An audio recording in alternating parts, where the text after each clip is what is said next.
બેન થઈ ગયા સવારમાં રેડી, કેમ કે એને જવાનું છે મહાદેવના મંદિરે દર્શન કરવા. તો કનેકી લસણની હાલત આવી કે મોંઘું છે ને આપણે ખાવું જ નથી મમ્મી એમ.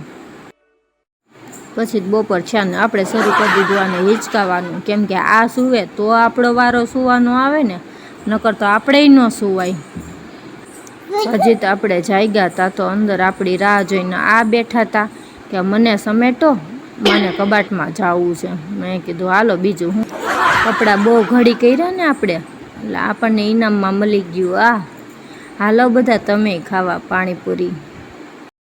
ગમે એ થાય પણ આખો દિવસમાં એકવાર બેનને હિંચકા તો ખવડાવવા જ પડે.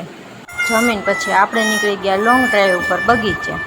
ત્યાં જઈને દીકીને થોડાક હિંચકા ખવડાવ્યા, કેમ કે પછી એના પપ્પાએ એને ખવડાવ્યા હિંચકા.